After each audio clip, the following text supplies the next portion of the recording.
සුබ දවසක් වේවා කියලා ප්‍රාර්ථනා කරනවා සියලු දෙනාටම. අද මම කතා කිරීමට බලාපොරොත්තු වෙන්නේ 5G තාක්ෂණය මීමැස්සන්ට බලපාන ආකාරය.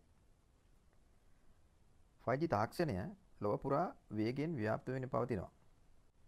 මිනිසාගේ sannivedanaයට විප්ලවීය වෙනසක් ගෙන දෙනවා මේ 5G තාක්ෂණය. කොහොම වුණත් මේ තාක්ෂණය පරිසරයට සහ විශේෂයෙන් මීමැස්සන් වැනි පරාග වාහකයන්ට බලපාන්නේද යන්න පිළිබඳව මේ වෙනකොට විවාදයක් පවතිනවා.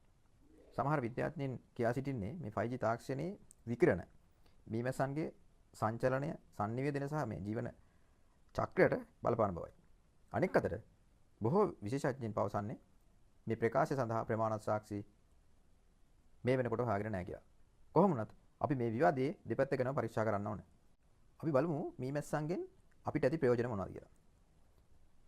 මීමැස්ස කියලා කියන්නේ පාරිසරික සමතුලිතභාවය රැක ගැනීමට අත්‍යවශ්‍ය වන කුඩා සත්වයෙක්. එය සත්ව ලෝකයේ පරාග වාහකයා ලෙස විශේෂ ස්ථානයක් ගන්නවා.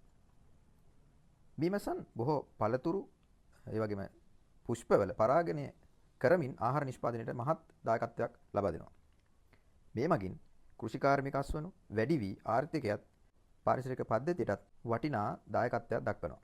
මීමැස්සා නිපදවන මීපැණි මනුෂ්‍යයාට ආහාර, ඖෂධ සහ සෞඛ්‍යමය වටිනාකමක් ලබා දෙනවා.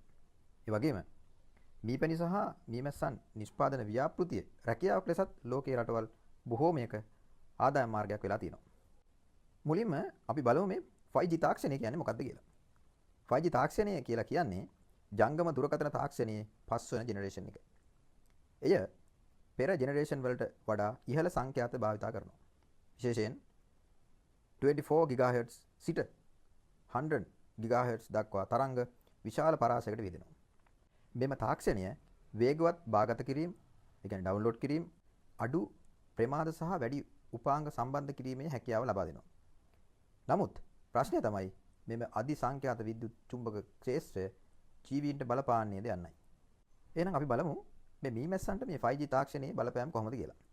සමහර අධ්‍යයනයන් පවසන්නේ 5G වැනි අධි සංඛ්‍යාත තරංග මීමැස්සන්ගේ නිවෙස්ගත කිරීමේ හැකියාවට බාධා කරන බව. උදාහරණයක් විදිහට ගත්තොත් Wi-Fi සංඛ්‍යාත 2.4 GHz සිට 5.8 GHz දක්වා. මේ පිළිබඳ අධ්‍යයනයකදී දිගු කාලීනව මේ තරංග නිරාවරණය වීම නිසා මීමැස්සන්ගේ නැවත Tamanගේ නිවසට පැමිණීමේ හැකියාව අඩු වෙලා තියෙනවා කියලා හොයාගෙන තියෙනවා. මෙම සංඛ්‍යාත 5G භාවිතා කරන සංඛ්‍යාත වලට බොහෝ දුරට සමානයි කියලා තමයි විද්‍යාඥයන් හඳුන්වලා දීලා තියෙන්නේ. ඒ වගේම Eclipse වාර්තාවේ සඳහන් වන්නේ 5G තාක්ෂණය මීමැස්සන්ගේ සහ පක්ෂීන්ගේ දිශානතියට බලපාන බවයි. ඉන්දියානු පරිසර වනාන්තර සහ දේශගුණික විපර්යාස අමාත්‍යාංශයේ අධ්‍යයනයකදී ජංගම කුළුණු විකිරණ මීමැස්සන්ගේ බිත්තර දැමීම අඩු කරන බවත් එමගින් මීමැස්සන් වඳවීමට හේතු වන බවත් සොයාගෙන තියෙනවා. තව ගත්තොත් 2018 අධ්‍යයනයකින් පෙන්වුම් කරලා තියෙනවා ඉහළ විද්‍යුත් තරංග මීමැස්සන්ගේ ශරීර මගින් වැඩිපුර අවශෝෂණය කරගන්නා බවත් එමගින් උෂ්ණත්වය ඉහළ යාම සහ හැසිරීමේ වෙනස්කම් ඇති කරන බවත් හඳුනාගෙන තියෙනවා. ඒ වගේම රැහන් රහිත විද්‍යුත් චුම්බක තරංගවල විකිරණ 70%ක්ම සතුන්ට සහ ශාකවලට බලපාන බවත් සොයාගෙන තියෙනවා. කොහොම වුණත් අපි දැන් බලමු 5G තාක්ෂණය මීමැස්සන්ගේ වඳවීමට බලපාන්නේ නැද්ද කියලා. කොහොම වුණත් බොහෝ විශේෂඥයින් පවසන්නේ මේ 5G තාක්ෂණය මීමැස්සන්ට හානියක් කරන්නේ නැහැ කියලා. ජංගම දුරකථන විකිරණ මීමැස්සන්ට බලපාන බව ප්‍රකාශ කළේ 2006 අධ්‍යයනයක් සමාලෝචනය කරන්නේ නැතුව. මීමැස්සන් සැරිසරන්නේ විද්‍යුත් චුම්බක තරංගවල නොව චුම්බක ක්ෂේත්‍ර භාවිතා කරමින් කියලා විද්‍යාඥයින් පිරිසක් ප්‍රකාශ කරලා තියෙනවා.